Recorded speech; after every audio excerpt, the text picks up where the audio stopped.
This week on the Racer X Show, GNCC jumps back into action, but did it pick up where it left off? We have the motorcycle story from New York, and we check out the AMA National Enduro Series. Tests, tests, and more tests. We've got video from the Little Brown Jug National. Also, women's motocross from Michigan. A first-time winner Skypes in to give us the lowdown. Road racing in the U.S. has a new face. We'll tell you that in Moto News and more, so settle in for a fun one.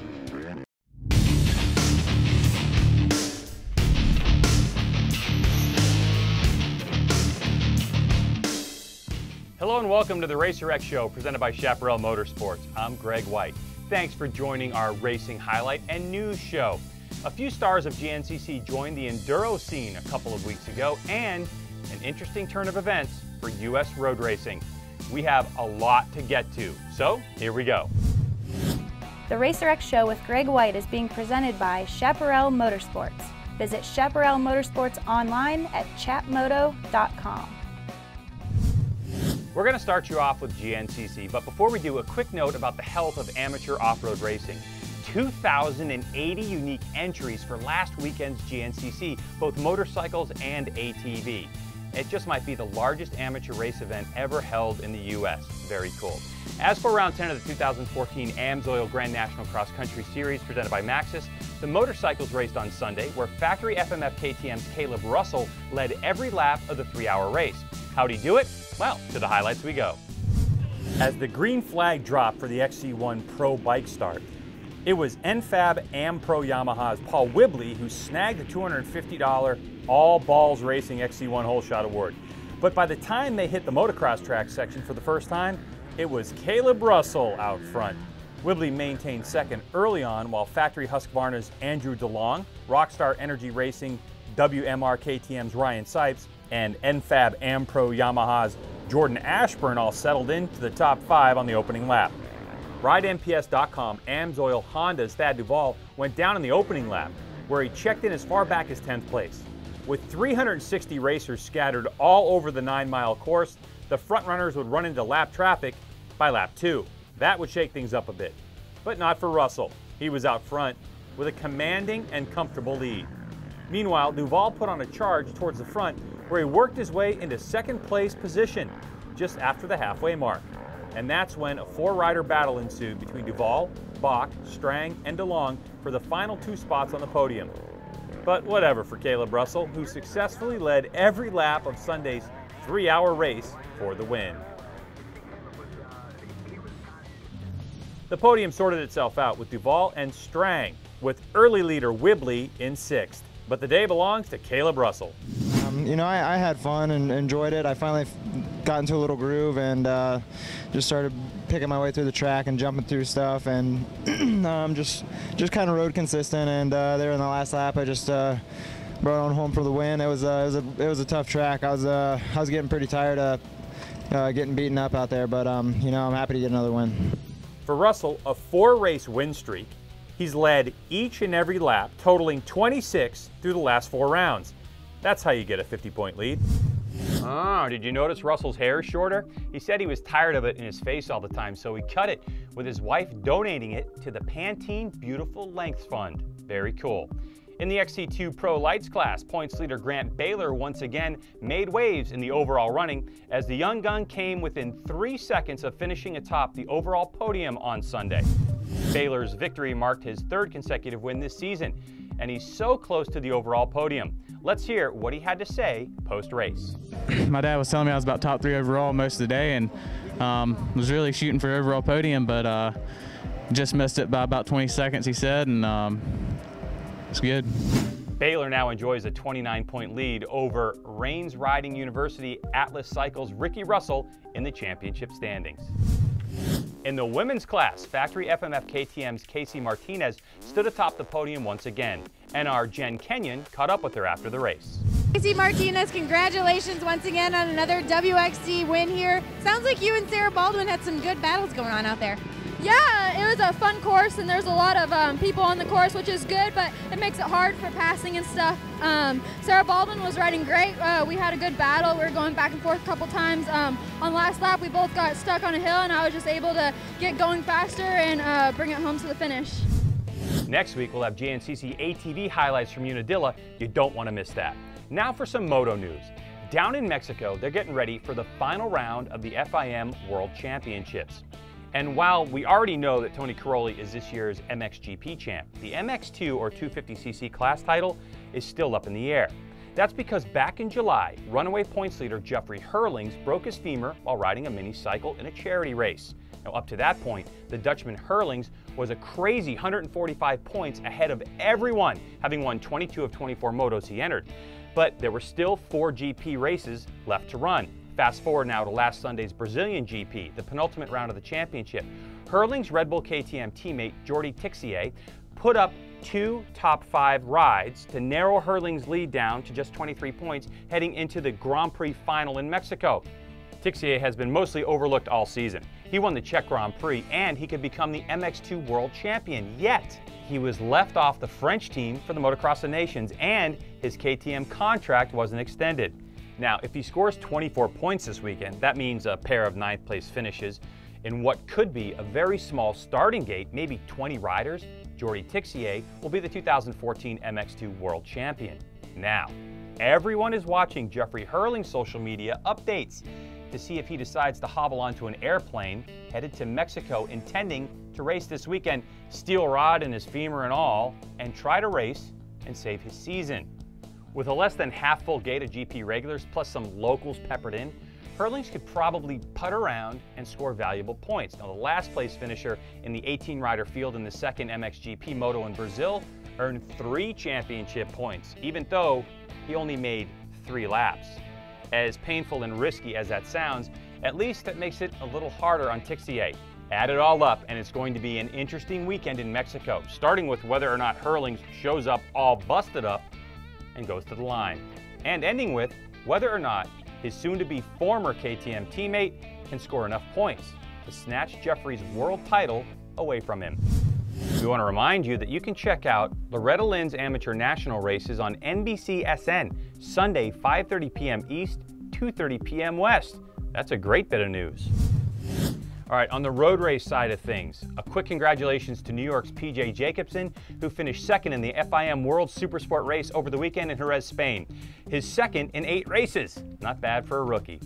And now to some interesting news for road racing in the U.S. It was announced late last week that Daytona Motorsports Group, who runs AMA Pro Racing, will not be in charge of road racing after the final round of 2014 in New Jersey. They'll still sanction motocross, flat track, hill climb, and ATV.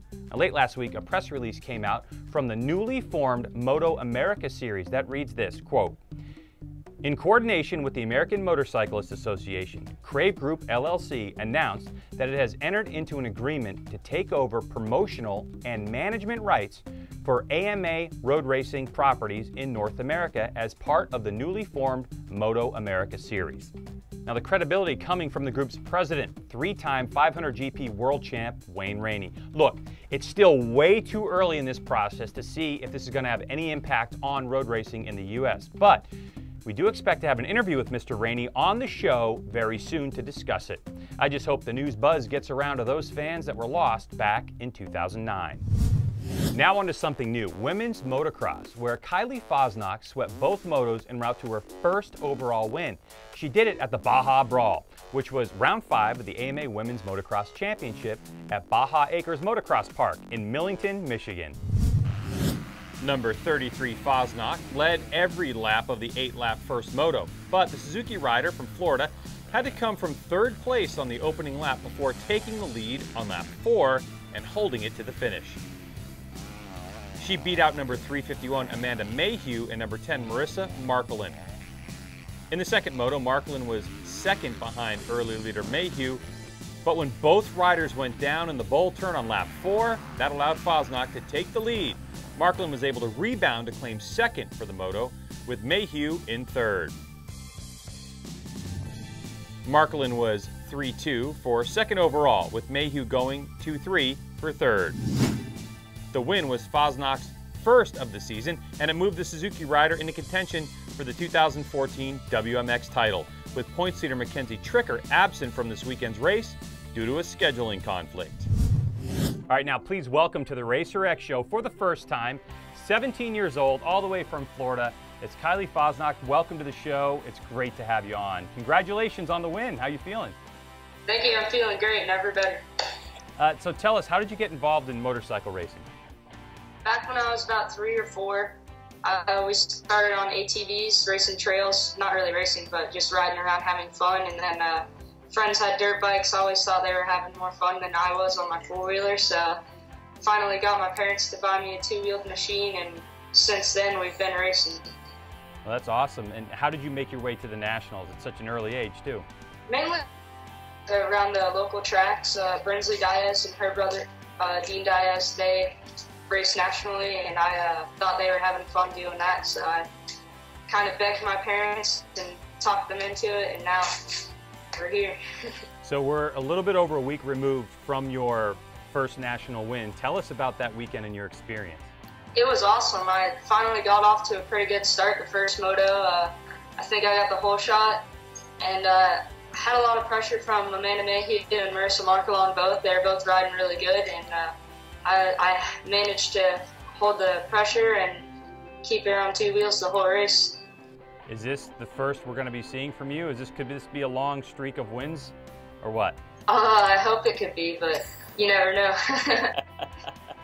Gotcha. Okay, 3 races left in the season. What's your prediction? Prediction? Keep getting good starts and keep her on two wheels. There's a lot of competition out there, but the tracks are great, and I'm looking forward to it. All right, cool. Well, thanks so much for joining us here on the Racer X Show, and congratulations again on your first national victory, and we hope to be able to get you on the show another time when we're talking about you winning a national championship. Thank you. Hope so. The penultimate round of the 2014 Kenda AMA National Enduro Championship was hosted over Labor Day weekend by the Greenville Enduro Riders Association in Union, South Carolina, and it was a hot one with temperatures nearing 100 degrees and high humidity. I mean, it's summer in the South. What do you expect? FMF KTM's Grant Baylor claimed his first career national enduro victory over a stacked field of competitors at the Little Brown Jug National. Several new riders to the series were competing, including GNCC points leader Caleb Russell, as well as Josh Strang, Jordan Ashburn, and Paul Whibley. And it was Russell who got the early jump on Baylor by winning the first test of the day by 8 seconds over the South Carolina rider. Team Rocky Mountain ATV MC Yamaha's Josh Strang jumped into the mix as well by turning the fastest time in test 2. Russell won again in the third test, but it was Baylor who proved to be the fastest in the tight and twisty fourth test, leaving the 3 riders in a tight battle at the midway point of the race. Russell struggled with one of the tight sections in the 6th and final test when he clipped a tree, which ultimately cost the FMF KTM rider a spot on the podium. Meanwhile, Strang had his best test of the day, beating Baylor by a massive 27 seconds. However, Baylor's consistency was enough to give him the overall win by 8 seconds over Strang at the end of the day. Baylor had been close to landing on the top step of the podium on a couple of occasions this year. However, the FMF KTM rider just couldn't quite pull it all together until this weekend, when he turned in his most solid performance of the season. You know, just stay consistent all day, stay roughly in the top 3 all day long. Got one test win, I think, and you know, I had the bike stall a few times in the last test, but ended up still getting Josh by about 8 seconds and finished with the overall. It's a good day. Points leader Factory Husqvarna's Andrew DeLong suffered symptoms of dehydration midway through the race, but rebounded to claim the final step of the podium. 22 points to lead with 1 race to go. Want to get out and watch some racing? Well, we want you to. The final round of the AMA Pro Superbike Series is at New Jersey Motorsports Park this weekend. That action, Friday through Sunday. And the final round of the Kenda National Enduro Series is Sunday the 14th. Get to Matthews, Indiana to see who walks away with the championship. The Racer X Show with Greg White is being presented by Chaparral Motorsports. Visit Chaparral Motorsports online at chatmoto.com. All right, if you want to get in touch with us, shoot me an email, greg@racertv.com. If you want us to put your local races on the upcoming calendar, greg@racertv.com. So that's it for now. We hope you enjoyed it. We sure did. Check out all of our social media links, like us, follow us, do all that stuff. We post exclusive stuff on there from time to time. And you can follow me personally on Twitter. It's @GregWhite. For the fine crew here at the Racer X Show, presented by Chaparral Motorsports and Racer TV, I'm Greg White. And remember, we are all racing all the time. See ya.